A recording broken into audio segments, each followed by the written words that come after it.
поранешен амбасадор во Данска, пратеник од ПДП во првиот парламентарен состав. Сега шеф на Советот на амбасадори. Добро дојде Мухамед Халили. Господине Халили, се чини дека реобновувањето на диалогот Скопје-Софија вовлече нов технократски вокабулар, а тоа е да збориме, да разговараме за неспорните прашања, а деликатно политичките теми да ги оставиме за нешто подоцна. Дали ова е нов пристап во градењето на и обновувањето на добрососедскиот диалог со источниот сосед? Благодарам што ме поканевте на емисијата. Во однос на вашето прашање, сметам дека не само што е нов пристап во решавањето на добрососедските спорови кои постојат меѓу разни земји, туку еден испробан рецепт кој уште после Втората светска војна е постоечки рецепт, почнувајќи со меѓународните договори и збитнувања помеѓу разни држави, а тука првенствено јас сметам дека е копиран еден рецепт на доближување на погледите на две соседни земји, уште за време на недоразбирањето што ги имале Германија и Франција.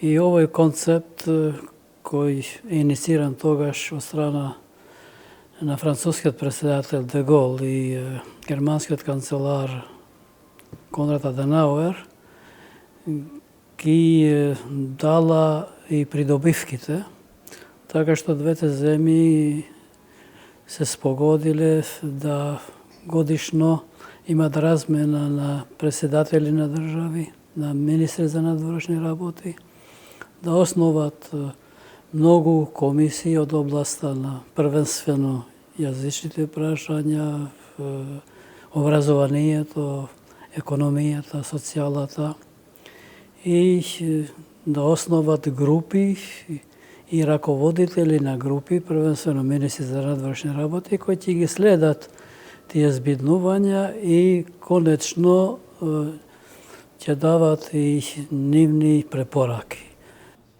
Амбасадоре, колку премиерите Ковачевски и Петков низ ваквиот нов соевиден пристап, низ диалог, зачестени средби, ќе успеат да ги надминат оние политички и помалку на некој начин прашања кои ги оддалечуваат досега барем двете земји? Јас сум убеден дека тоа ќе даде резултати. Токму ваквиот пристап, бидејќи процесот треба да оди напред и да не застане сред пат. Досега ние имавме некои состојби каде политичките лидери на едната земја, во конкретниот случај на Бугарија, беа пречка за развој на добрососедските билатерални односи во областа на соработката меѓу разни државни институции, министерства, во областа на соработка меѓу двете влади, првенствено во областа на толкување на историјата и не само историјата, туку и идентитетските прашања, што создаде и негативен тренд на соработка меѓу двете влади и меѓу народен лош кредибилитет во однос на таа соработка. Председателот Пендаровски денове оцени дека ова е само почеток на диалогот со Бугарија и дека далеку сме од решение.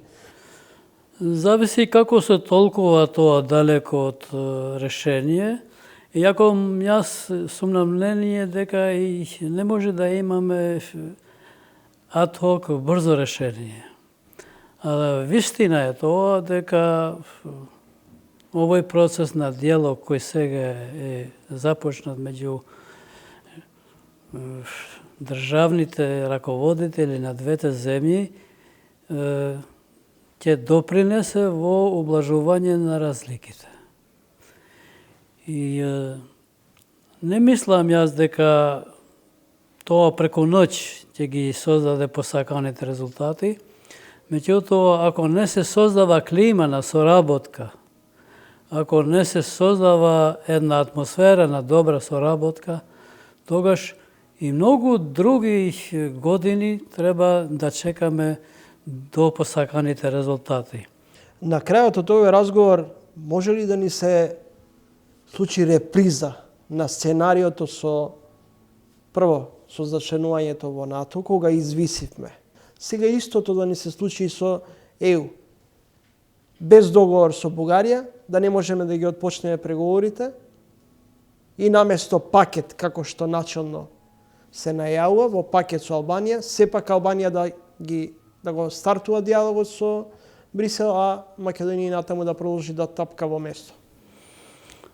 Во политиката е можно да се повторуваат таквите работи.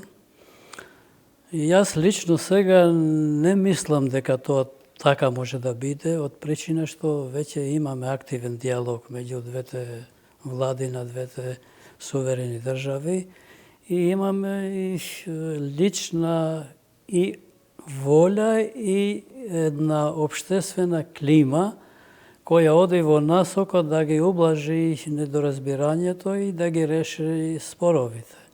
Најмалку што јас очекувам е владата на Република Северна Македонија и Европската Унија да ги почнат првите меѓувладини преговори. Затоа што со тоа веќе се отвара пат секоја земја која е кандидат да напредува во европските интеграции согласно нејзините заслуги. Ниту пак Северна Македонија ќе биде поврзана со напредокот во реформите на Албанија, ниту Албанија ќе биде поврзана со напредокот на реформите во Северна Македонија, туку после ова фаза на деблокирање состојбите, секоја земја ќе оди од кластер до кластер и согласно нејзините заслуги и ќе го заслужи посакуваното место во Европската Унија. Ви благодарам за издвоеното време. Благодарам многу на поканата. Почитувани речи, тоа беше поранешниот македонски амбасадор во Данска и шеф на Советот на амбасадори Мухамед Халили.